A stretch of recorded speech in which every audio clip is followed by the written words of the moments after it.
Turbūt veikia mikrofonas puikiai, tai labą dieną visiems susirinkusiems mūsų trumpą diskusiją, trumpą sesiją. Aš esu Robertas Ensius, tai padarysiu pranešimą trumpą.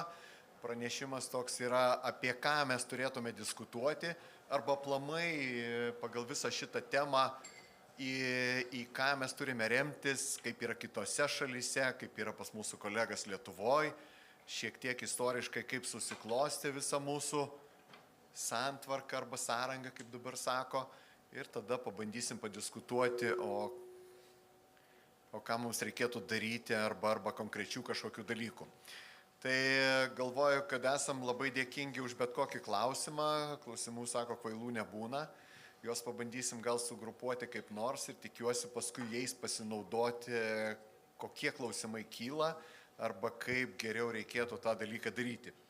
Tai jeigu kalbam, prasideda nuo kvalifikacijos, prasideda, kas tai yra inžinierius, arba inžinierius, nežinau net kaip teisingai sakyti, tai inžinierijos apibrėžimas, jis yra skirtingas visose šalyse. Lietuvoje turim vieninteliai vietoj tokioje oficialioje statybos įstatyme. Ir jis neskirtas apibrėžti inžinierių kaip po tokį, mes paskui užsienį turime problemų su tuo, o tiesiog yra atestavimo tikslais, kas yra vadovas.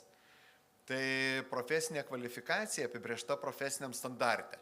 Standartas, kaip žinom, visi yra neprivalomas dokumentas, 19 metais patvirtintas, bet jau ten inžinierius yra vienaip ar kitaip tvarkingai apibrėžtas, kaip ir kitose šalyse. Yra problemų su tuo, bet paskui dar pakalbėsim. Ir prasideda klausimai, kurie labai įdomu, ar tai yra profesija. Jeigu mes kalbam apie reglamentuojamas profesijas, tai visi taip įvardina inžinierius, architektas ir visokie kitokie. Ar tai yra pareigos, tai statybos vadovas lyg tai eiti pareigas, parašyta įstatymą, pamenat. Koks nors projekto dalies vadovas irgi eiti pareigas parašyta, bet tai kas iš tikrųjų yra? Ar tai yra kvalifikacija, lyg tai taip, reikia tam tikros kvalifikacijos, egzaminus laikyti ir visą kitą, ir žinoti, mokėti. Ar tai yra teisė, ar tai teisė vykdyti kažkokias pareigas, ar teisė pasirašyti kažkur, ar prisimti atsakomybę, ar vadovauti. Tai toks visą laiką, jeigu taip atvirai kalbant, jau turbūt ne mūsų, ne inžinierių problema, bet mūsų teisėjai tai pakankamai supainiota ir patiem geriausiam sunku atsirinkti, kas yra kas. Taip labai įdomu. Ir daug kas naudojasi šituo. Aišku, kai susirinkam į kokią nors šventę, visi profesijos šventę sako, arba gerbiamą profesiją, kai jau reikia atestatą atimti kvalifikaciją, tada jūsų bloga, žinai, jūs ten arba ir taip toliau, ir taip toliau. Tai čia toks yra. Ir nesijauskit kalti, jeigu nesusigaudot arba jeigu aš nesugebu jums išaiškinti. Toliau yra neturintis kvalifikacijos atestato. Vat, kaip sakiau, statybos įstatymė brėžta toks ir toks ir toks, jis vėliau gauna atestatą, pasidaro kažkokiu vadovu. Baigiau mokslus, esu labai geras, dirbu, man tiesiog nereikia atestato, aš inžinierius ar ne inžinierius. Tai daug kas vadina save inžinierium ir aš sakyčiau, kad inžinierius iš tikrųjų, jeigu iš užsienio pusės žiūrim, tai turbūt bendravot vienaip ar kitaip su vokiečiais, kuris pateikė kortelę diplomuotas inžinierius. Reiškia, jisai baigė mokslus, turi išsilavinimą, turi tinkamą diplomą, turi tinkamą patirtį ir jis yra diplomuotas. Kitas pateikė inžinierius. Reiškia, jis nebaigė jokių mokslų, bet per savo karjerą jisai nusipelnė būti inžinieriumi ir jau yra tokio pat lygio ir galėtų būti ir net pripažįstama yra oficialiai ir tvarkingai, kad jis irgi inžinierius. Tai jeigu žiūrim dabar į mūsų taip vadinamus laiptelius, ką mes gero nuveikėm, akademinę kvalifikaciją. Nedaug yra pas mus tokių jau garbingų žmonių, kurių dar diplome yra parašytas statybos inžinierius. Mano diplome turbūt irgi parašytas statybos inžinierius. Tai aš atsimenu visas vasaras, visos, taip sakykime, parduotos arba labai linksmos vasaros, kur mes dirbom įvairius darbus ir turbūt prieš 5 metus nuvažiavau pasižiūrėti, ar tas kelias dar geras ar negeras, kurį betonavom ir statėm labai seniai ir taip toliau, ir Mažeikiai, ir visokios kitos gamyklos, kur teko padirbėti. Reiškia, buvo daug praktikos ir 5 metai mokslo ir buvo vokiška sistema diplomė inžinierius. Nebėra to. Atėjo Bolonija, mes tiesiog prisijungiam prie jų turbūt. Taip reikėtų sakyti, bakalauras, magistras ir nebėra inžinierius, tas nieko nereiškia. Bet akademinė kvalifikacija tebėra. Toliau visose šalyse yra kažkokia profesinė kvalifikacija, vienokia ir kitokia. Tai šiandien mūsų Mūsų standarte apibrėžti 3 lygiai, vėliau kalbėsim ir toliau teisė eiti pareigas. Tai mes ilgą laiką tą vidurinį, kaip sakant, stulpelį, vidurinį dalyką prašokdavom ir tiesiog jau visi gyrėme savo atestatais teisė eiti pareigas. Teisė eiti pareigas ir kurie nemanė, kad reikia to, arba tiesiog pagal darbą nereikėjo, arba dėl kitų priežasčių, tai ką, ne inžinieriai, ką mes juos turim išbraukti, jeigu jis turi patirtį, baigė mokslus ir viskas taip pat yra, kaip iš tikrųjų ir kiti inžinieriai turi. Standartas ir profesinis reguliavimas arba reglamentavimas. Tai yra tokie 2 skirtingi dalykai, visi atsimenam, kad standartai visi neprivalomi, kol kažkas nenurodė, kad jis yra privalomas. Tai turbūt truko 6 metus profesinį standartą parengti statybos sektoriaus ir jeigu kalbam apie 2 dalis sektoriaus, tai yra profesinis mokymas, 1-5 lygis ir 6-8 inžinieriai. Tai standartas anoj pusėje, anoj dalyje darbininkų yra privalomas ir turėti kokią nors mokymo programą profesinio rengimo centre, jeigu nėra standarte, negalima ir neįmanoma. Kadangi, kaip sakiau, inžinieriaus tokio nėra, tai ta mūsų aukštoji dalis yra tokia nelabai aiški, bet tenai pasakoma, ko reikia, kaip suteikiama ta kvalifikacija, kaip apibrėžiama, bet jeigu statybos įstatymė ir kitose teisės aktuose neparašyta, tai yra neprivaloma ir toksai lieka poraštėse. Galima konkursuose naudoti, galima apibrėžimuose, universitetai tą dalyką puikiai įsisavino, pasižiūri, kokia yra kvalifikacija, šiek tiek persitvarkė neprivalomai savo mokymo programas, studijų programas, tiksliau atsiprašau. Ir planuojama patikslinti statybos įstatymą, jau pakankamai seniai planuojama ir vis turbūt atsiranda svarbesnių dalykų. Ir mes turim tokią situaciją, kaip aš šiandien pasakoju, ir šiandien dar laimingai gyvenam ir atsiranda svarbesnių dalykų negu inžinierius.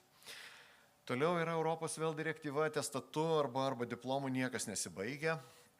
Mokymosi visą gyvenimą direktyva, kad mes turėtume pamažu mokytis visą laiką.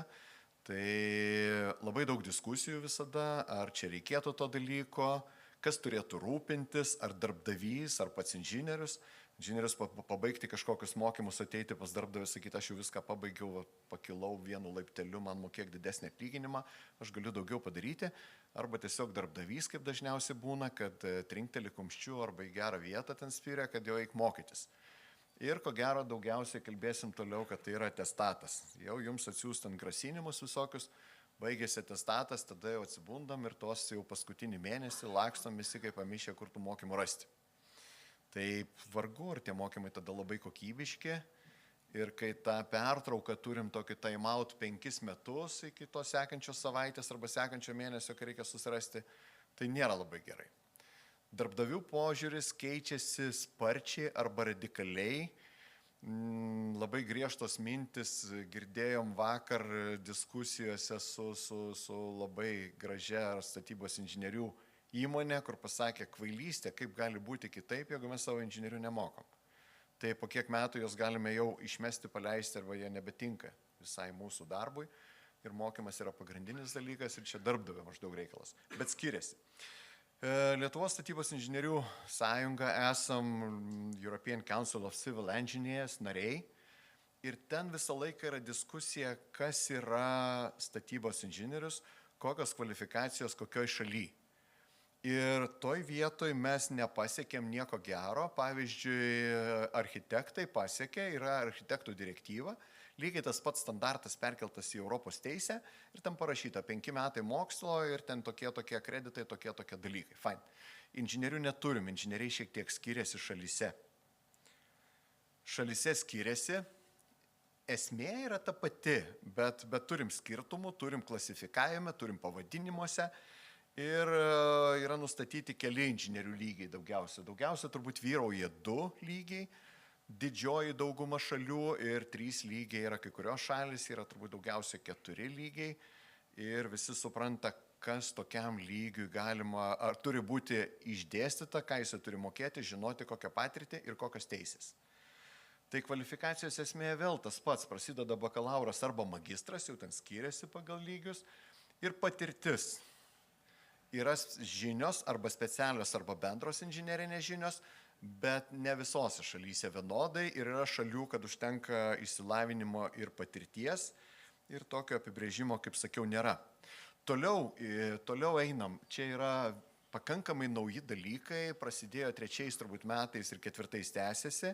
Yra Common Training Framework, yra tokia direktyva nustatoma ir ta direktyva yra, kas tai yra inžinierius vėl, arba kas kitokia profesija, arba kitokia kvalifikacija. Ir labai čia gražiai tokia išimtis, kaip Europos dokumentuose visur tokia yra išlyga, sakykim, taip, kad mes čia nieko neatsakom. Tai nėra skirta, kaip sakant, apibrėžti kvalifikaciją, tai skirta lengviau dalintis inžinieriais ir suprasti, kas tai yra, pripažinimui.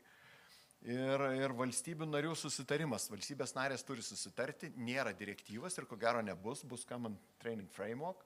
Ir aplinkos ministerija po diskusijų 4 metais su inžinieriais ir visom kitom organizacijom išreiškė norą, kad mes dalyvaujam. Ne visos šalis dalyvauja, 90%, bet kai kurios pasakė, kad mes dar nežinom, ar tikrai mes pasirengę ir norim dalyvauti. Bet jeigu apačioje žiūrim raudoną žvaigždutę parašyta, kad tai yra pasidalinimas arba informacija, kas tai yra inžinierius, ką jūs turėtumėt namie apibrėžti, ką turėtumėt padaryti. Ir toliau yra Europos profesinė kortelė. Architektai pasakė, mums nereikia, yra direktyva, automatiškai pripažįstami diplomai. Inžinieriams reikia kortelės. Ir gydytojas pasistumėjo praeitais metais, čia tiksliau kinezioterapeutai ir dar kitokie panašus, netikri gydytojai. Tai jie pasistumėjo su ta kortele, o inžinieriai dar labai protingi ir dar diskutuojas. Ir turbūt ir komisija šiek tiek irgi pavilkino. Irgi Lietuva pareiškė norą, kad dalyvaujame dėrybose, tai yra mums naudinga, mums įdomu sužinoti, kodėl ir kaip. Tai aš jums pasakoju tam, kad suprastumėt, kas yra Europa ir kodėl. Ir su ta Europa, kai mums reikia pripažinti kažkokius inžinierius, kurie atvažiuoja pas mus, turim šiek tiek problemų. Mums nuvažiuoti kitur mažiau turim problemų, dažnai kažkoks kvalifikacijos atestatas, diplomas, patirtis padeda, bet ko gero ateityje prasidės, kai reikia greičiau, negaištant laiko tą dalyką daryti, mums ko gero reikės. Dabar apie Lietuvos tą inžinieriaus įteisinta minimali kvalifikacija. Tai vėl šitoj vietoj nėra skaidrėse, niekur nerašiau, bet mes esam šiek tiek skirtingi nuo architektų. Jeigu turim tokią pareigas arba tokią teisę eiti pareigas, yra projekto vadovas, tai reiškia, jeigu ateina architektas, jis yra 5 metai su patirtim ir tai yra magistras arba 5 metų išsilavinimas, tai mūsų gali vadovas projekto būti ekspertas ir visi kiti su 2,5 metų bakalauras, profesinis bakalauras. Reiškia, ministerija niekaip nesugeba arba nenori arba nemato galimybių dėl savo resursų, nežinau dėl ko, kažkaip tai skaidyti. Tiesiog šiandien yra tas. Ir mes turim totaliai skirtingus, kaip sakant, skirtingas veiklos rytis. Tai jeigu yra BIM-as, koks nors tiltų ar pagrindų ar kelių projektavimas, kur reikia tikrai įdėti pakankamai daug dalykų, daug proto ir daug mokslo, ko gero, išsirėpti. Ir jeigu tu vadovauji ten 10 žmonių, kur dažom sienas. Tai labai įdomiai ministerija patirtį dabar sulygino.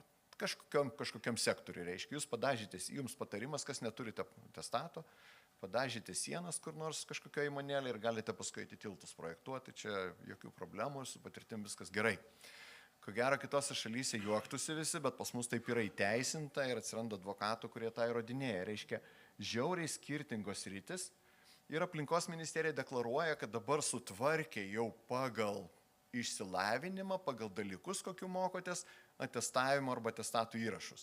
Tai, šitaip ir skamba labai juokingai ir turbūt gal ne iš blogos valios nespėja. Kvalifikacijos tobulinimas.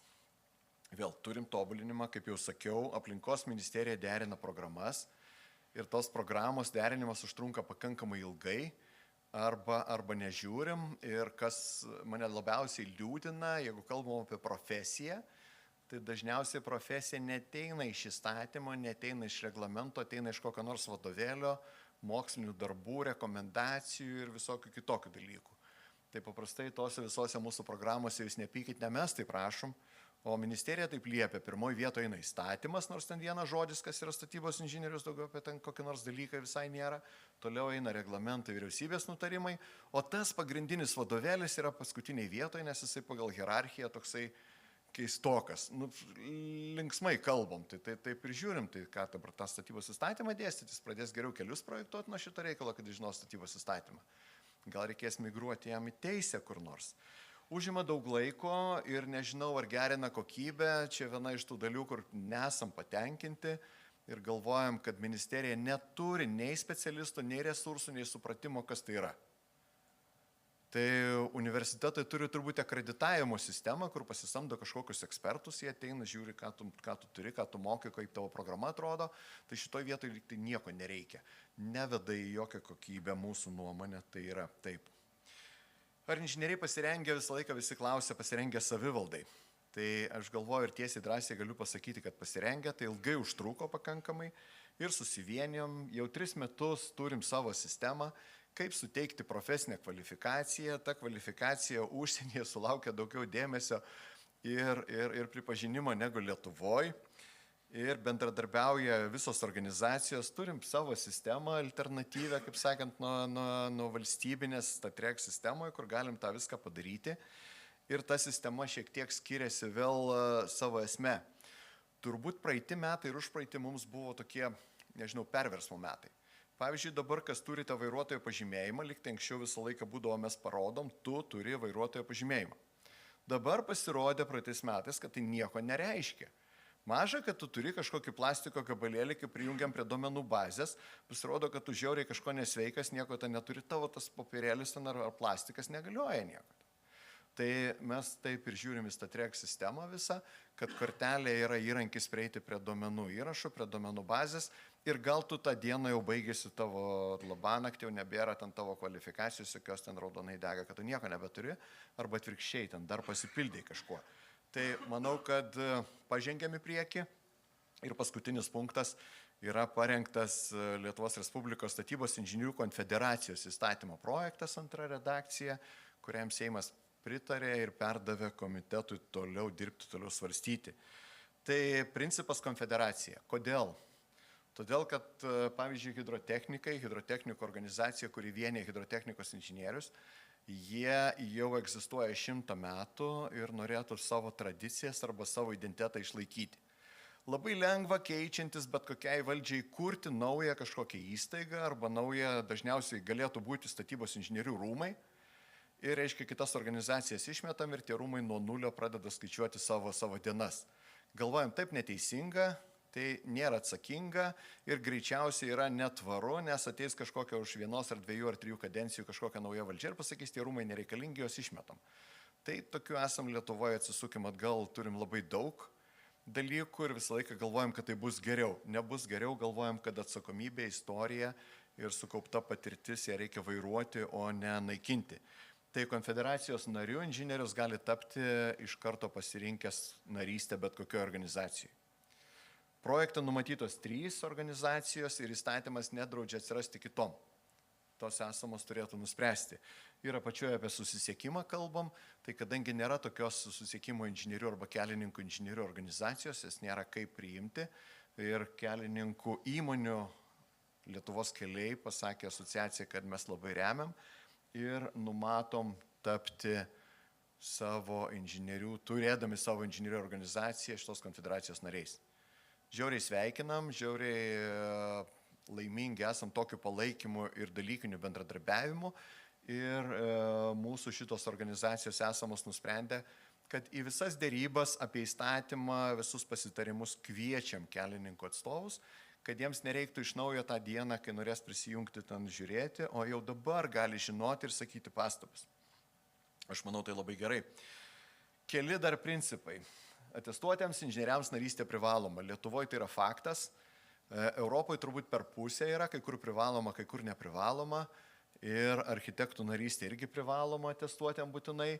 Ir mes galvojam, kad jeigu Seimas tai prispaus, inžinierių nuomonė yra kardinaliai priešinga, kad neturėtų būti privaloma narystė, aš gaunu atestatą, aš noriu būnu nariu, noriu nebūnu. Tai yra tam tikros nuolaidos, mokesčiai ir visa kita, arba jų nėra. Ir nežinau, į kurią pusę nukryps, ko gero reikės daug diskusijų, bet skiriasi nuomonė. Seimo komitetas, pavyzdžiui, mano, kad neturi būti privaloma narystė, ministerijos kategoriška nuomonė, be privalomos narystės mes niekur nenueisim. Ir netgi žiūrėkime per inžinierius, jeigu pereitume, irgi ko gero ten keli procentai inžinierių mano, kad privaloma, kai kurie ne. Ir sprendimas bus toksai priimtas. Kokios dar naujienos? Tai įstatymė tiesiogiai neparašyta, bet organizacija galvoja, kad apie tobulinimą turėtume iš esmės permastyti ir galvoti, kad 20 valandų per 3 metus, bet derinti parodas, paskaitas, konferencijas ir visus kitus dalykus labai lankščiai, mobiliai ir greitai, tai ko gero būtų žymiai naudingiau, arba inžinieriai patys būtų laimingesni, arba jų darbdaviai laimingesni. Ir duomenys turėtų būti kaip deklaracija arba iš tų įstaigų, kurios mokymus įvykdė. Profesinės etikos kodeksas. STT nustatė, kad skiriasi arba yra diskriminacija, architektam etikos kodeksas privalomas, inžinieriams šiandien ne. Jeigu jūs norite tapti vienos iš 3 organizacijos narių, turit pasirašyti, kad sutinkat su profesinės etikos kodeksu. Jisai gimęs yra Europoje, mes irgi prisidėjom, bet jis yra išverstas į lietuvių kalbą, ten kalba tokia gal kai kur labai švelni, bet jeigu mes kalbam apie antrą dalyką, už nusižengimus etikos kodeksui gali būti naikinamas arba stabdomas atestato galiojimas, yra dideli dalykai. Ir turbūt Seime, kai pradeda kalbėti, kad aš esu geras Seimo narys, nes jokio baudžiamojo kodekso straipsnį nepažeidžiau, tai ko gero jau gerokai per vėlų yra kalbėti, kur ta buvo visa pilka zona, kur tu jau pasižymėjai blogąją pusę, blogąją prasme. Tai dar baudžiamasis kodeksas yra, kaip sakant, toli, etikos kodeksas. Vienas patarimas, jeigu kalbam apie kitus mūsų kolegas, turit problemų su advokatais, kai kurie naudoja visokius grasinimus, gąsdinimus ir visą kitą, jūs galite rašyti kokią norite konstitucinį teismą, jokių problemų. Bet jūs pasakykit, kad aš pranešiu jūsų etikos komisijai, pamatysit, ką jums sakys. Tik būk geras, nepranešk. Žymiai blogiau negu konstitucinis teismas. Ir susėdė, sakė, tu nereikalingas mūsų ten tarpe, mūsų bendrijoje toks kaip esi. Kvalifikacijos išlaikymo naujos sąlygos. Tai galvojam, kad mums trūksta inžinierių, kad paskutinis inžinieris Lietuvoje nemirtų, mes turėtume šiek tiek patys prisidėti, nelabai daug. Tai nežinau, pas ką ateina mokiniai, dalyvauju kažkokioje veikloje, noriu būti savanoris, bet man parašykite pažymą arba parašykite patvirtinimą, kad tiek ir tiek valandų dirbau. Tai kvepia, kad ir inžinieriam tas turėtų būti ir jis turėtų pasirinkti, ar dalyvauja profesiniam vertinime, kur nors valandą mokykloje kažkam papasakoja, ekskursiją pravedė, arba tiesiog turi jauną inžinierių arba inžinierių būsimą ar esamą, kaip mentorius, dabar yra populiarus žodis, mokytojas. Tai tinka abu. Yra naujų kvalifikacijų ir naujų kompetencijų. Tai pavyzdžiui, niekaip negalim susitarti, nuo linksmos istorijos pradėkim. Yra BIM mokymai, Lietuvos statybininkų asociacija, Inžinierių sąjunga, šiek tiek tos mokymus vedam. Ir iš konkurso vieną įmonę išmetė, kad neturi BIM specialisto gero su pažymėjimais ir kaip tik tas visuose mūsų mokymuose vienas iš geresnių dėstytojų, bet jis neturi pats pažymėjimo ir tą įmonę jo darbovietę išmetė iš konkurso, nes nėra tokio BIM specialisto. Tai kalbėjom su SSV labai daug, kad įveskime ne kvalifikaciją, ne naują atestatą, o prie atestato prikabinkime kažkokią kompetenciją, kad tu kažkaip nereikia egzaminų, gal kad tu ten kažkiek mokėsi ir kad galim tave pripažinti. Tai mums visiems konkursuose būtų sąžiningiau, lengviau ir geriau. Sąjungos veikla, galvojam apie inžinerijos savaitę, galvojam, kad visi turėtume pridėti ir mokyklose esam per reti svečiai. Bet jeigu kalbėti taip gražiai ir lankščiai, tai tie svečiai mes galime būti neatsitraukdami nuo savo darbo vietos. Tai turim didelį projektą, apie jį pamatysite vėliau. Ir galėtų būti jūsų darbo vietoje, užsidedate 10 valandą kamerą ant galvos, pasakojat, ką jūs dirbat, 11 valandą ekskursija baigėsi, jūs einate dirbti savo darbų, niekur neišvažiuodamas. O mokiniai kaip tik matė. Toliau visi sako, kad geriau rankom pačiupinėti, tada jis bus tikras inžinierius. Tai kai iš ekskursijos tokios virtualios arba per televizorių, per ekraną, jisai nusprendė, kad man įdomiau eiti į statybos objektą negu į smuikų dirbtuvės ar į kažkokį ten teatrą, tada jis atvažiuos, tada jis kitaip žiūrės atvažiavęs. Tai tiek įžangai norėjau papasakoti, tikiuosi, kad į laiką mes beveik tilpom ir dabar galim grąžinti ekraną.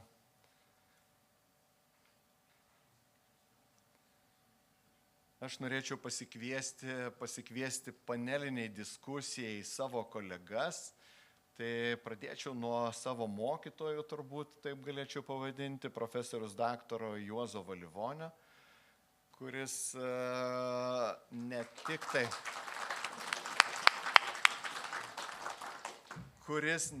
tik iš akademinės pusės žino, bet turbūt žinau, kad labai daug dalyvauja ir atestavimo procese. Ta prasme susitinka su inžinieriais, ne tik tai būsimais, bet jau esamais inžinieriais. Ir egzaminuose turbūt nežinau, sako, gimsta teisybė, gal ginčuose, kaip gimsta atestatas, turbūt sakykim taip. Toliau praktikai. Mindaugas Petrauskas, OAB Kerista techninis direktorius. Ir Aurelijus Braželis, OAB IT Lietuva struktūros verslo direktorius.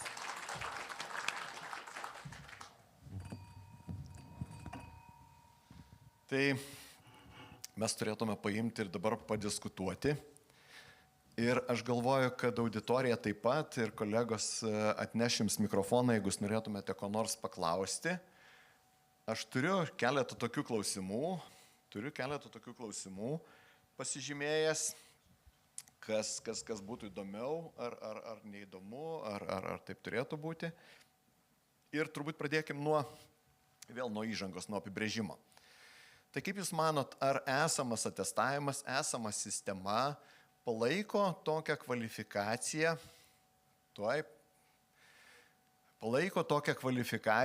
kokios mes tikėtumės arba darbdaviai norėtų, arba kurios mums užtenka? Tai duokim kolegai dar iš salės pirmiausia. Sveiki, norėčiau užduoti tokį provokacinį labiau klausimą, būtent apie profesinę kvalifikaciją. Kodėl valstybė privalomai reglamentuoja profesinę kvalifikaciją? Ar tai nėra rinkos kažkoks apribojimas? Pavyzdžiui, Skandinavijos šalyse to nėra, Lietuvoje yra, kadangi aš esu statybos inžinierius jau daugiau negu 20 metų, tai mano kvalifikacija nustato išsilavinimas, mano turimus patirtis įvairūs projektai, kurie įgijo, kodėl valstybė reglamentuoja profesinę kvalifikaciją. Privalomai. Gal tada irgi pasidalinsim šito klausimu. Geras klausimas, bet aš turbūt galėčiau atsakyti taip. Klausimas aktualus, aš jį norėčiau užduoti ministerijai ir ne pirmą kartą uždavęs ir visiems kitiems. Iš tikrųjų mes norėtume priartėti prie Europos ir tai, ką jūs kalbat, profesinis standartas būtų pats tinkamiausias. Tai grįžkim prie to, ar esama sistema šiek tiek pasitarnauja, ar tik tai sudėtingiau. Tai galim pasidalinti mikrofonais.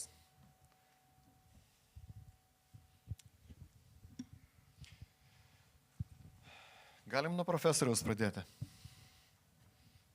Turbūt įjungtis, ar ne? Jo, įjungti. Nuo manęs pradėti. Kaip tik reikėtų iš salės paklausti, kaip jie mano. Aš tai manau, kad tas judėjimas yra. Supraskite, jeigu esi baigęs prieš 20 metų arba prieš 40 metų, tai matyt, suprantat, jūsų technologijas, bet kokios statybos inžinerijos srityje, nesvarbu, keliai, pramoninė statyba, civilinė statyba, keičiasi. Pažiūrėkit, viskas visiškai naujos technologijos taikomos, naujos medžiagos taikomos, tai kaip? Tai ir yra kvalifikacijos kėlimas, susipažinimas su šitomis naujovėmis.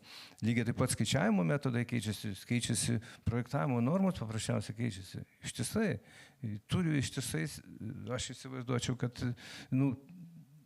tu turi visą laiką tą kvalifikaciją atnaujinti. Kitas dalykas, kaip? Aš čia jau buvo pranešėjau pasakyta, aš manyčiau, kad yra tam tikri niuansai su to kvalifikacijos kėlimu, kaip čia kalbama. Įsivaizduokit, kad patvirtinti tą programą, pagal kurią kvalifikaciją keliu, turiu praeiti visus biurokratinius tuos lygmenis. Kodėl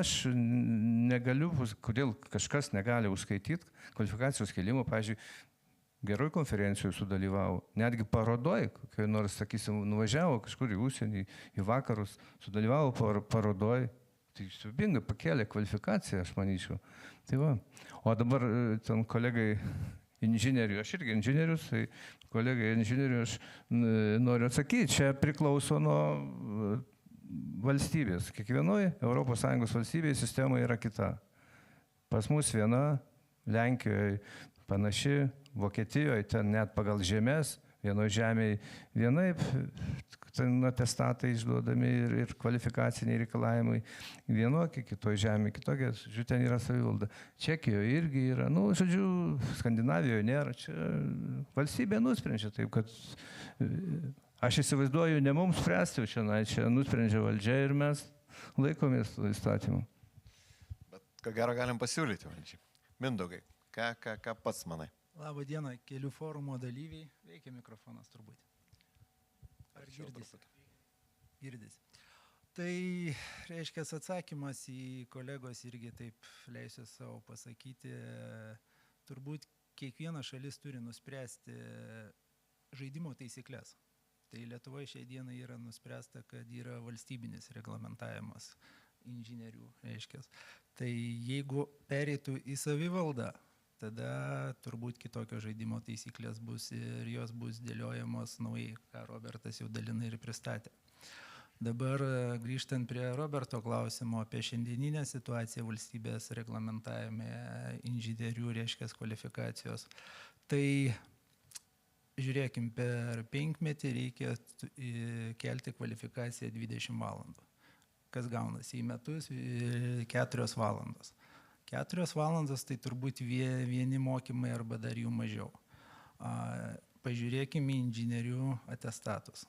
Jeigu inžinierius turi vieną statinių grupę, tai tos 4 valandos gal ir pakankamai. Bet pas daugelį inžinierių atestatos yra tikrai ne viena statinių grupė. Ir tos grupės yra pakankamai plačios ir daug pogrupių. Tai tokiu atveju tos 4 valandos, jeigu yra 3 ar netgi 4 statinių grupės, turbūt vis dėlto mažokai. Ir čia reiktų diskutuoti vėl, kiek tų valandų turėtų būti per laikotarpį. Ar tai surišta su statinių grupėmis, vienai grupiai kokios gal 5 ar 10 valandų per laikotarpį. Čia turim susitarti toje vietoje. Žiūrint toliau į pačių mokymų programas, ką ir Robertas irgi akcentavo pristatymę, tai jos tokios sunkiai atnaujinamos. Niekas nenori per daug jų atnaujinti, nes tai yra derinama su ministerija. Lygiai taip pat besikartojančios temos. Kas metai iš metų tos temos yra panašios ir jeigu inžinierius jau yra 10 metų ir tos temos kartojasi labai. Galbūt tas temas bandyti įtraukti gaminių, produktų gamintojus, kažkiek tai kaip tie produktai renginėjami, kaip su jais elgtis, kaip su jais dirbti, kokios dažniausiai pasitaikančios klaidos, kad prevenciškai tų klaidų išvengti. Bet vėl turim kitą pusę, galbūt tai bus deklaruojama kaip protegavimas tam tikro gamintojo, kaip nevienoda konkurencinė aplinka. Tai tiesiog daug tokių klausimų ir tavo šiandieninė tema iš pirmo žvilgsnio atrodo labai paprasta, bet iš tikrųjų gilyn į mišką daugėja medžių tenais. Mindaugai, galima praplėsiu klausimą dar šiek tiek. Lygiai išvykų klausimą pakartosiu kitais žodžiais. Ta prasme, kad mes dabar turim valstybės ir tai, kai jūs minėjot programos, aišku, pritariu labai dalykui, kad atnaujinti programą kartais užtrunka žymiai ilgiau su visa ministerija kartu paėmus, negu žinau VGTU patirtį. Ne vienos konferencijos, tarptautinės geros, žiauriai geros konferencijos girdėjau atsiliepimus ne iš universiteto, iš savo kolegų iš kitų šalių, nesugebėjo iki šiol, tik tai šiais metais pirmą kartą turbūt bus užskaitytos valandos tą konferencijoje sudalyvavus 2 dienų. Čia dar visos daromos, vadinkim taip, tokie vingiai. Tu turi įtraukti tą programą, kuri yra patvirtinta, kad ta tematika kažkas bent vienas pasisakysi, tada jau gali plaukti šalį. Tai jeigu grįžtant vėl prie to pačio klausimo, Mindaugai, ką manot, va dabar sudėlioja valstybė taip ir taip, reikia tiek ir tiek valandų pagal tokias temas ir pats lyg tai paminėjai, kad dar būtų geriau, tiksliau. O jeigu padarytume tą kaip kolegos užsienyje, kad yra inžinierius, jisai turi turėti patirtį, turi kelti kvalifikaciją ir viskas, to baigiam. eitų kas nors į tos mokymus, ar po 5 metų, ar po 10 metų atsibūstų, oi, nebuvau ne vienose mokymuose, bet man ir nereikia, aš labai geras inžinierius. Atsakymas turbūt bus toks išgyvenimas, sakykime, kai yra kažkoks reikalavimas, tai laikui bėgant, kad šiuo atveju priimkim tie 5 metai laikotarpis, ne? Ir vat, su kolega ponu Juozu esame testavimo, specialistų testavimo komisijoje ir ne vienas ir ne 2 testatai yra stabdomi dėl, kvalifikacijos per 5 metų laikotarpį neužtikrinimo 20 valandų. Tai toje vietoje atsakymas turbūt bus vienareikšmiškas, kad dalis inžinierių, kurie yra žingeidūs ir patys eina į tos mokymus ir nori tobulėti, tai jie ir rinksis ne tik valandas, bet mokymus, sakykime taip, ir reikalingus mokymus. Bet didžioji dalis, manau, kad šiuolaikiniam gyvenime tiek esam užsisukę įvairiuose darbuose, kad nesurasim laiko tiems mokymams. Ačiū. Gal prie Aurelijos pereikim. Dabar jau jūs klausimų gavote daugiau, plačiau ir galite drąsiai dėstyti, kaip jums atrodo. Vat, jūs turite daug inžinierių, su kuriais dirbat kaip vadovas. Patenkintas, nepatenkintas, geresni galėtų būti, greičiau dirbtumėt, daugiau užsidirbtumėt, kokybė pagerėtų, ar tiesiog tas nieko nekeičia? Tai dabar man atsakyti šitą klausimą, ar prieš tai? Visus jūs pasirinkite pats.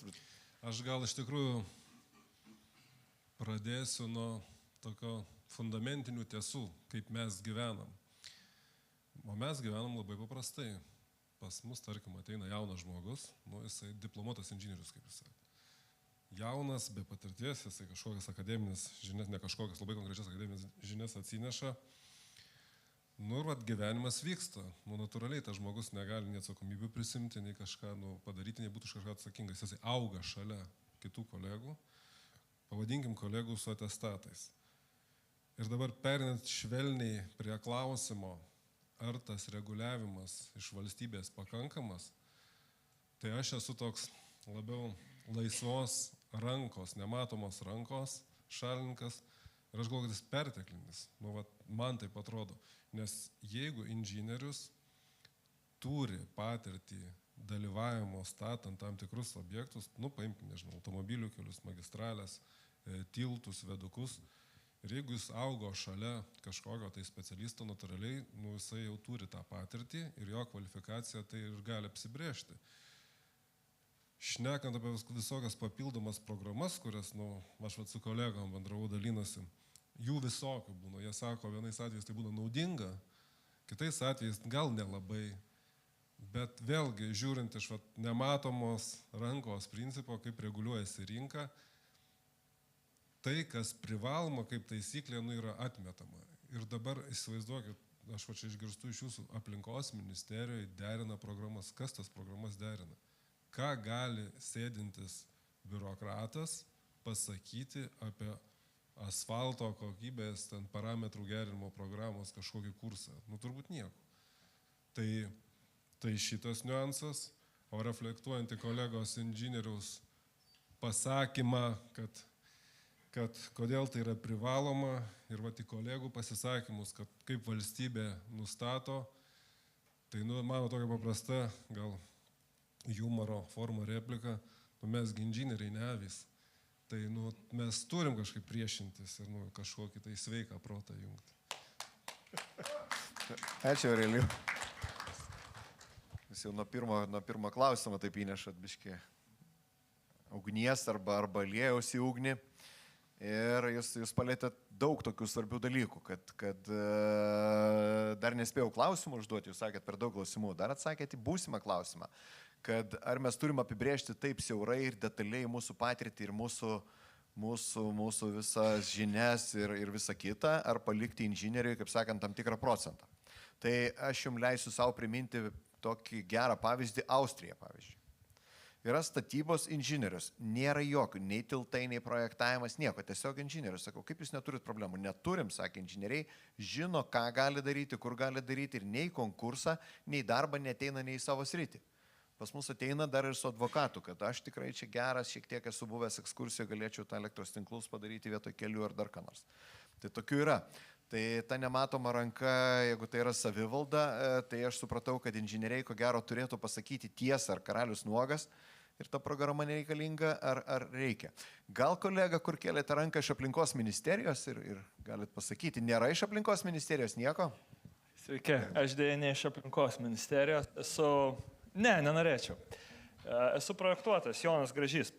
Šiaip labai įdomiai pasisuko kalba ir čia toksai tiesiog labai panorėjau įsilieti į tą diskusiją, nes būtent man irgi taip svarbu, nes kaip ir pats stengiuosi augti ir galvoju, kad visa ta kvalifikacija, jinai yra tokio asmeninis reikalas, daugiau turėtų būti ir ne, kad žmogus kaip asmuo jisai būtų suinteresuotas augti. Dabar mes kažkaip, bent jau aš kiek susidūręs esu, kad dažnai įmonė siunčia savo darbuotojus, kad ten mes jums mokam, jūs eikit ir nėra to tokio, kad tie darbuotojai patys būtų motyvuoti eiti, laikytis, kad galbūt jiems už tai būtų kažkaip tai kitaip ar ne atsidėkota, karjeros galimybės, jeigu tu ten laikais ir panašiai, bet šiaip dar ta mintis yra, kad užsiminė kolega ateini, aš, pavyzdžiui, pats baigiau inžineriją civilinę, atėjau dirbti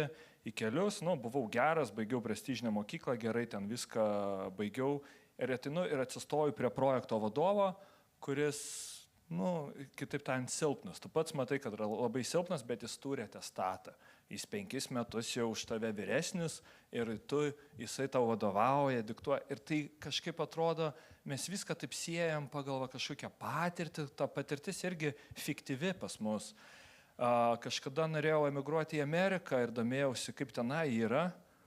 Tai tenai, jeigu norėjau eiti savo specialybę, būti kelininku, jie labai aiškiai pasako, tu turi turėti ten įsilavinimą, ką mes šnekam, ir turi išlaikyti egzaminą, ten inžinieriaus kažkokį egzaminą.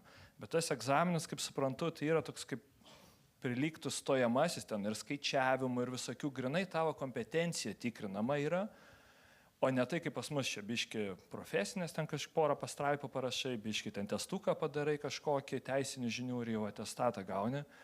Tai nežinau to recepto, bet manau, kad mes kažkaip reikėtų sugalvoti, kad labiau tuos, kaip pasakyti, atskirim, dabar pas mus realiai inžinieriai tarsi vienoje linijoje. Nėra geras inžinierius, blogas inžinierius, bet kad būtų biški kažkoks reitingavimas, kad būtų žmonėm motivacija inžinieriam, kad jie norėtų tobulėti ir panašiai. Čia toks pastebėjimas, ką jaučiu iš tikrųjų rinkoje. Ačiū žiauriai, siūlau paplot, nes į esmę, į tašką. Tai, kai jūs sakot, irgi kažkada buvau jaunas inžinierius ir teko laikyti egzaminą United States Army Corps of Engineers. Dabar linksma prisiminti tą egzaminą, tada visai linksma nebuvo, net su psichologiniais elementais, kad kaip tu gali išsakyti tokią ir tokią skaičiavimo schemą, šitaip rezultatai, šitaip skaičiuojam, kaip tu gali sakyti tokias nesąmonės, net iki tokio lygio dėstytojų žiūri, ar tu tikrai esi įsitikinęs savo atsakymais. Ir ten jokių teisinių žinių, teisinės žinios užsiims, reiškia, jūsų advokatas.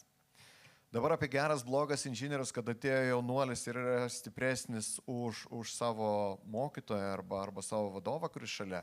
Tai irgi galvoju geras požymis, tai aš galvoju, kad geras mokytojas arba geras kolega, jeigu jūs jaučiatės už jį geresnis. Aišku, vienas klausimėlis man vėl kyla. Ar jūs galėtumėte išdrįstumėte, ar būtumėte išdrįsęs tais laikais jam pasakyti, kad gal jums reikėtų, kolega, nueiti į ten kokią nors dalyką ir apie šitą truputį daugiau pasimokyti. Bet susiduriu su kitu tokiu įdomiu, kad visas kolektyvas dirba ir turime naują BIM ten projektą kažkokį ir ten reikia kažkokių dalykų padaryti. Yra, sakė, mūsų visam kolektyve šitas jaunuolis, jis dar neturi atestato, bet tik jis gali, sako, šitos dalykus padaryti. Ir visi didžiuojasi, kad jis yra ir ko be paklausi, sako, šitas mūsų kolektyve yra. Taip yra toksai, kad ateinat jaunuoliai ir jaučiatės geriau ir žinios pakankamos. Dabar apie tą, ką jūs sakėt, atsiliepimai, reitingavimas ir visa kita. Turbūt žinot, kad atsirado statybai ir statybos dalyviams jau reitingavimas arba atsiliepimai, nežinau, kaip Facebook'e turbūt reikia pasakyti, arba kaip LinkedIn'e, atsirado mūsų statybos darbų žurnale. Jūs negalit prieiti viešai, kažką tai komentuoti, kažką reitinguoti, jeigu jūs nesate to proceso dalyvis. Nu, vat, jūs neturite įgaliojimų prie to statinio prisijungti, bet jeigu esate jūs kolegas, jau šiandien galite tą dalyką padaryti. Džiaugiuosi, kad paklausėt, nežinau, žinojot ar nežinojot iš anksto, bet tą pasižiūrėkit ir kiekvienais metais renkam metų inžinierių. Labai sunku ir labai būtų faina, kad išdrįstumėt geriem žmonėm parašyti, kad to, ką dar nesumatęs, arba jau šitam gal reiktų keisti profesiją ir eiti ten, nežinau, kažkas čia sakė, avių auginti ar dar kažko. Tai pereikim prie kito klausimo. Jau minėjau, kad standartas nurodo kelis lygius inžinierių ir kai kur yra irgi skirtingai. Tai dažniausiai, jeigu kalbam apie magistrą ir bakalaurą, kad jeigu turim kažkokius skaičiavimus sudėtingus, turim kažkokias schemas, turim projektavimą, tai ko gero ten tų kreditų arba laiko universitete reikia daugiau praleisti. Ir ar ta mūsų minimali sistema su vienu lygiu inžinieriaus galim toliau gyventi, ar tai yra nepatogu ir gal būtų geriau, tiksliau, kaip sakant, arba galėtume atlaisvinti ir nereiktų taip aiškiai reglamentuoti, kad turėtume kelis lygius. Reiškia, vieni, kur atsiverčiam projektą ir jį įgyvendinam, o kiti tą projektą, ten mūsų tas taisyklės ir tvarką parašo. Aurelijus, jeigu pradėtume. Man tai vėl skamba kažkoks lygių vedimas, tai kažkoks reguliavimas. Tai reguliavimas priklauso, kas tą valdys. Tai turbūt, ar tai būtų inžinierių sąjunga, ar tai būtų kažkokia valstybės kitai galiota institucija. O kitaip, jeigu išversiu ne apie reguliavimą, reikia dabar tų skirtingų išsilavinimų. Vienas ten yra kažkoks tai bakalauras, profesinis bakalauras, o kitas magistras. Mano pasąmonė, bakalauras yra žmogus gyvenantis ant žemės, magistras yra akademinės. Kažkoks tai tipas, kuris po to evoliucionuoja į akademinę profesūrą ir taip toliau. Aš taip tą suprantu. Žino, kuris nežinom ką, žinai. Galiu aš įsiterpti iš karto? Ne, ateis laikas. Tai aš galvoju, mano vertinimu tikrai to nereikia, nes mes įsiplėsime. Ir jeigu tęsti tą diskusiją, kiek tų lygių inžinierių gali būti, tai turbūt galim prisigalvoti čia sėdėdami nuo 12 iki 6, nuo kiek, 3. Ir kur tai veda realiai. Ir ką tai duoda tiem patiem inžinieriam, bet iš salės buvo klausimas, kad aš ateinu ir yra kažkoks vyresnis kolega, kuris turi atestatą, bet aš jaučiu, kad esu geresnis. Ir viskas čia gerai. Viską sudėlioja rinka. Tas žmogus, kuris turi didesnės kompetencijas, jisai auga, jis skiria prie rimtesnių projektų ir natūralu turbūt ir jo atlygis didėja, ir jo kažkokia tai gerovė asmeninė, kažkokia gerovės paketas. Tai tuos dalykus išskirti, tada paprastas klausimas, kokiu tikslu, ką mes pasieksime, kai nesureitinguosime, turėsim skirtingus inžinierių lygius. Ką mes iš to mes gausim, mano vertinimu, didesnį aparatą biurokratinį. Daugiau vargo. Tokia būtų pastebėjimai. Mindaugai, ką pats? Mano asmeninė nuomonė, tai tik čia asmeninė nuomonė, labiau linkčiau ir man labiau patiktų, kur profesiniame standarte yra išskirti, sakykime, 3 lygiai, jeigu aš nekant apie inžinierių, tai jaunesnysis inžinierius ir vyriausiasis inžinierius, jeigu gerai atsimenu. Tas reitingavimas, aišku, kažkiek biurokratijos pritempia daugiau, bet ir informacijos apie tą specialistą suteikia daugiau. Dabar, jeigu tai yra atestatas ir bendras inžinierius, tai ar jisai turi patirties, ar tai yra metų patirtis, ar tai 10 metų patirtis, o lygiai atsiradę ir, kaip sakyti, nereitingavimas, gal čia labiau tiktų lygiai. Kiekvienas lygis turbūt su išsilavinimu turėtų būti surištas ir su minimaliu kažkokiu minimalia darbo patirtim toje srityje, reiškia, kaip inžinierius. Ir turbūt kaip ir Europos Sąjungoje, Robertas pristatinėjo, tų lygių yra ir daugeliu atveju ne vienas lygis yra. Kiek mums jų reikia, kitas klausimas. Aš gal apsistočiau ties 3 lygiais. Tai ačiū labai, aš dar priminsiu visiems, kad profesiniam standarte nustatyti yra 3 lygiai. Jauniausias arba jaunasis statybos inžinierius, jaunesnysis, kuris negali turėti atestato, jis patirtį turi tik 6 mėnesių. ir jis turi savo identifikaciją ir jis gali ateiti, kaip kolega sakė, mokytis ir dirbti asistentų, pagalbininkų, dar visokiais kitokiais dalykais. Toliau yra statybininkas, inžinieris, kuris gali vykdyti darbus ir kur gali prižiūrėti arba projektuoti, yra vyriausias. Tai yra tokie 3 lygiai, kaip sakant, 2 yra tikrieji inžinieriai, o jaunasis kolega tiesiog inžinieriai jaunieji išreiškia nuomonę, norim turėti identifikavimą, norim būti procese. Taip, profesoriau Juozai, galima? Dabar ir man leidžiat. Tai aš noriu keliais klausimais pasakyti. Pirmiausia, dėl reglamentavimo. Supraskit, kad statyba tai nėra visiškai tokia, sakysim, kaip kažkokia prekyba ar panašiai.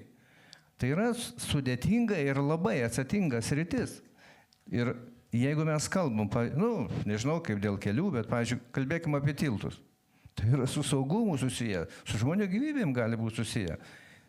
Ir aš nemanau, kad aš baigęs bakalauro studijas, daleiskim, visai kitos pakraipos, nes žino tikriausiai, kad statybos inžinerija tai yra gan platis rytis. Aš galiu projektuoti tiltus, neturėdamas bazinio supratimo. Jūs įsivaizduojate, tai čia yra dalykas, kad šitas visas tas reglamentavimas dyknai viską sustato į vietą. Lygiai taip pat kaip gydytojas. Ar gali, pavyzdžiui, kažkoks akių gydytojas ir, sakysim... Girdim puikiai. Akių gydytojas, daleiskim, širdį operuoti. Manau, kad ne. Tai lygiai tas pats ir šiandien. Dabar dėl tų lygių.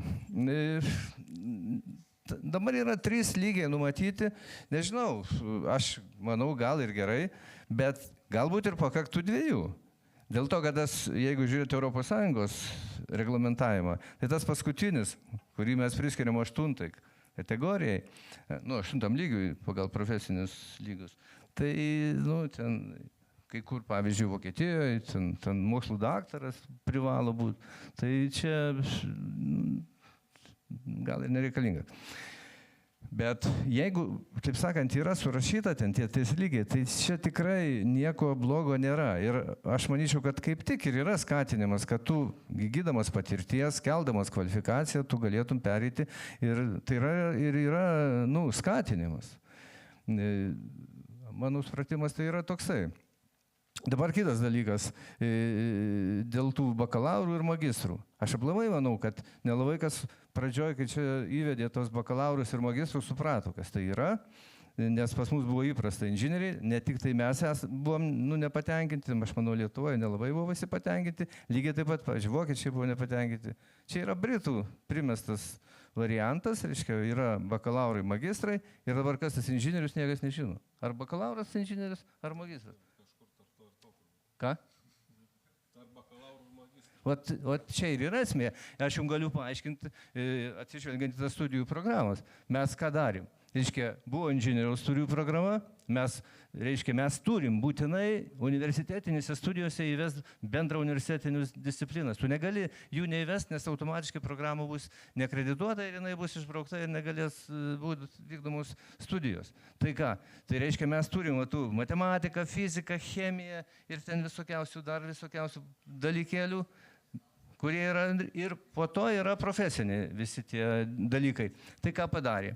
Reiškia, nubraukėm viršų tos profesinius ir perkeliam į magistrus. Supraskit, aišku, kad buvo dadėta ten kažkiek, reiškia, papildomų disciplinų į tą magistrą. Tai va, štai šitokia situacija. Praktiškai bakalauras tai yra, pusė inžinieriaus. Man patiko, yra ES komisijos, yra padarytas toksai projektas ir ten surašyta bakalauro ir magistro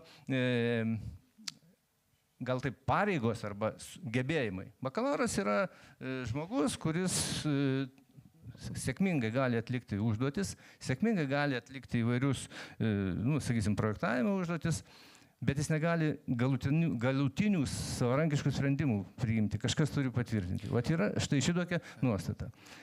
Tai iš tų pozicijų žiūrint ir turėtų būti šitas klasifikatorius, inžinierių, į tai atsižvelgtų. Gerai, turime dar kelias minutės ir labai norėčiau pereiti prie tokio vieno iš paskutinių klausimų, apie ką mes šiandien kalbėjom, kad jeigu kalbam apie savivaldą, Jeigu inžinieriai, vat, jūs visi, visa salė turėtumėte svaresnį žodį, aišku, reiktų sugalvoti, kaip tas žodis yra įgyvendinamas, kokia balsavimo sistema, reitingavimo, nežinau kokia, nuomonės kaip apibendrinimas, ar galėtų ta visa sistema būti geresnė, tobulesnė, ar bus daugiau bėdos ir daugiau vargo. Arba kur matot privalumus ir trūkumus. Taip labai trumpai kiekvienas. Nuo Juozo pradėkim, nuo profesūros. Aha. Sunku pasakyti, aš manau, kad ta sistema yra veikianti. Yra vienas tik tai dalykas, mano supratimu, kiek aš susiduriu. Reiškia, turėtų būti tie reikalavimai ir tie testavimo, visa ta sistema, jinai turėtų būti vieninga visur. Juk, žinot, kiekvienam mieste yra testavimo komisijos ir jos vykdo tą atestaciją. Tai aš manyčiau, kad turėtų būti geležinis sutarimas čia tų, reiškia, profesinių žinių vertinimo komisijų arba, ten, sakysim, konfederacijos, kokie tie yra reikalavimai. Reiškia, o tai pirmas dalykas. Toliau, aš manyčiau, kad nežinia, aš suprantu, kad dabar, jeigu bus konfederacija, jeigu bus įstatymas konfederacijos patvirtintas, tai savaime suprantama, kad logiškai yra, kaip ir architektai, kad pereitų visas tas atestavimo procesas prie savivaldai atitektų. Nes, aš nemanau, kad Kur čia galėtume laimėti ko nors, kur čia ką sutraukti vieną egzaminą, kad nereiktų važinėti? Aš noriu pasakyti, man patiko štai kolegos, kuris papasakojo apie tai, kad jis norėjo Amerikoje tenai pagal specialybę dirbti. Tai aš ir planai siūlyčiau, kad tas atestavimas, profesinių žinių tikrinimas, jisai turėjo būti labai rimtas. Labai rimtas. Ir pas amerikiečius yra šitaip. Reiškia, tau tikrina bazinės tokius bendrau techninius dalykus, tai medžiagų atsparumas, statybinė mechanika, o štai šitokius dalykus. Vienas egzaminas ir antras egzaminas yra iš tavo profesinės patirties, kitaip sakant, tau ten duodama užduotis ir tu atlik turi kažkokius skaičiavimus, konstravimus ir panašiai. O štai šitoksai turėtų būti lygis. Dabar jeigu mes paimam, kas dabar, tai šiek tiek aš sutinku su kolegos pasakymu, kad tai yra butaforijos daug. Ačiū. Mindaugai. Jeigu trumpai, tai turbūt aš jau galvočiau, kad inžinierių bendruomenė priberendo, kad galėtų perimti į savo rankas, į savivaldą, sakykime, inžinierių atestavimo procesą. Privalumai turbūt būtų tokie, kad savivaldoje kur kas greičiau procesai galėtų vykti, peržiūrėjimai tų pačių kvalifikacijos kelimų, jeigu tos pačios valandos dar kažkas, tai konferencijos, seminarai ar kažkas įtraukiama, neįtraukiama. Padirbai, pažiūrėjai metus kažkoks, tai jeigu nedirba priimtas sprendimas, tai jį greičiau galima koreguoti negu dabar. Dabar norint kažką pakoreguoti, tai praktiškai reikia keisti STR nuostatas, kažkurias, o STR nuostatas pakeisti, žinot, su ministerija turbūt ne 1 metų trukmės reikalas. Didžiausias klausimas, kur man asmeniškai šiai dienai kyla ir neturiu aš dar tokio savyje tikslaus atsakymo, tai yra, ar inžinierius turėtų priklausyti kažkokiai organizacijai.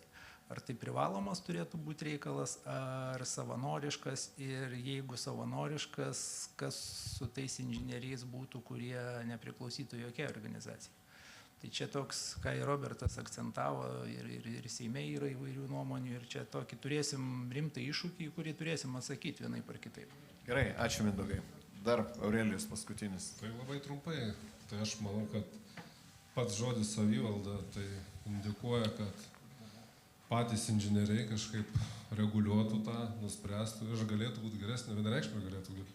Kaip profesorius sakė, konferencijas galėtume užskaityti, patys spręstų viduje ir manau, kad atsirastų didesnio, kokybiškesnio turinio keliant kvalifikaciją. Jisai neblogas yra, pripažinkim, bet ar yra kur tobulėti, turbūt tikrai. Tai tikrai būtų geriau, aš manau, kad ir nereiktų derinti tų programų ir viskas gimtų bendruomenėje viduje. Tokie dalykai, manau, tai būtų toks teigiamas. Tai, ta prasme, atsisuktume daugiau derinti reikėtų, bet į profesinę pusę, o ne į kažkokią teisinę, biurokratinę.